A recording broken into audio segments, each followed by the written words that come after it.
Hello everyone, আসসালামু আলাইকুম। কেমন আছেন সবাই? আশা করি যে যেখানে আছেন ভালো আছেন, সুস্থ আছেন। তো আমি একটা বড় দেখে কড়াই নিয়ে আপনাদের সামনে চলে আসলাম। আজকে প্রায় ৩ কেজির মতো একটা পাঙ্গাস মাছ নেওয়া হয়েছে। তো পাঙ্গাসটা আমি চচ্চড়ি করব, ওই কারণে চলে আসলাম আপনাদের সাথে শেয়ার করতে। পাঙ্গাস মাছ কার কার ভালো লাগে অবশ্যই কমেন্ট করে জানাবেন। এখানে অনেকে এসে বলে পাঙ্গাস মাছ আমার পছন্দ না, পাঙ্গাস মাছ আমি খাই না। তো ভাইয়া আমার অনেক বেশি পছন্দ।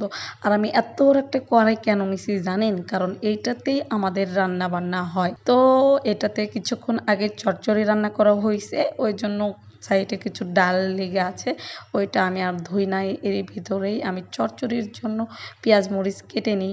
আর আমার বাসায় কেউ পাঙ্গাস মাছ খায় না, আমার হাজব্যান্ডও না, আমার শাশুড়িও না, শ্বশুর না, আমার নানি শাশুড়িও না, কেউ না। আমি আর আমার পোলা দুইজনে খাই। তো আমি চলে গেলাম চচ্চড়ি করতে, একদম টাটকা টাটকা মাছ। তো কিছুটা ফ্রিজে রাখছি, আর আজকে রান্নার জন্য মাছ ছেলে খাবো, ওই কারণে আর কি কিছুটা রান্না করা। তো এইখানে আমি পেঁয়াজ ইচ্ছা মতো মাখাই নিছি, নেওয়ার পরে তো এখন মাছ দিয়ে দিচ্ছি। ভাই আমার তো অনেক মজা লাগে, সত্য অনেক মজা লাগে, কওয়ার মতো নাই, এখনই জিভে জল এসে। তো কার কার ভালো লাগে অবশ্যই কমেন্ট করে জানাবেন, আর যার যার ভালো লাগে না অবশ্যই ভিডিওটা থেকে দূরে থাকবেন। তো এই তো আমি ইচ্ছে মতো মাখাচ্ছিলাম, যাতে মাখার কারণেই মজা হয়। আর এত বড় একটা কড়াইয়ে দিছি ভাই, মজা না হয়ে যায় কোথায় বলুন? এখানে আরও একটা কথা বলি, যার যার আমার ভয়েস ভালো লাগতেছে না অবশ্যই ভিডিও থেকে তাড়াতাড়ি বের হয়ে যান ভাই, দেখতে হবে না আমার ভিডিও। আমি মনিটাইজেশন পাইছি, তারপরেও ফ্রিভাবে ভিডিও করতে আমার অনেক বেশি লজ্জা লাগে, আমি ভিডিও করতে পারি না। প্রায় অনেক দিন যাবৎ আমি বড় ভিডিও দেই না।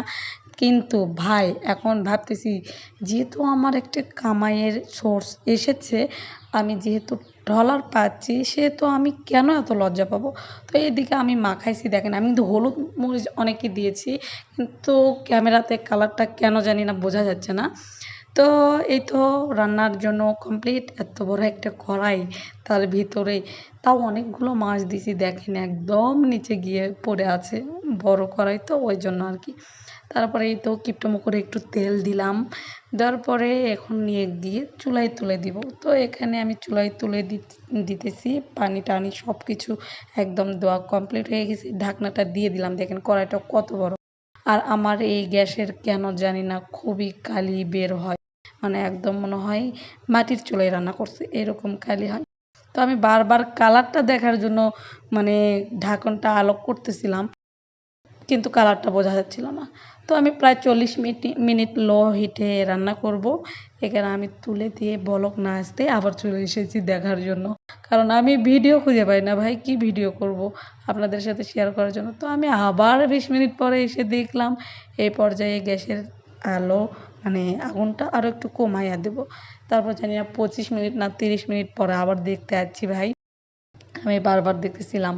তো আবার আসলাম দেখতে, দেখেন এখন কিন্তু আমি লো হিটে একদম রান্না করতেছি। আর রান্নার শেষে জানি না এটার টেস্ট কেমন হবে। যাক, আমি আবার দেখতেছিলাম, আমি বারবার দেখতেছিলাম। তো এই পর্যায়ে রান্না প্রায় শেষ, এখন খাওয়া দাওয়ার পালা। কিন্তু আমি সেই স্কিপটা নেই নাই, কিন্তু গাইস অনেক অনেক অনেক মজা হয়েছিল। তো আজকে এই পর্যন্ত, ভালো থাকবেন।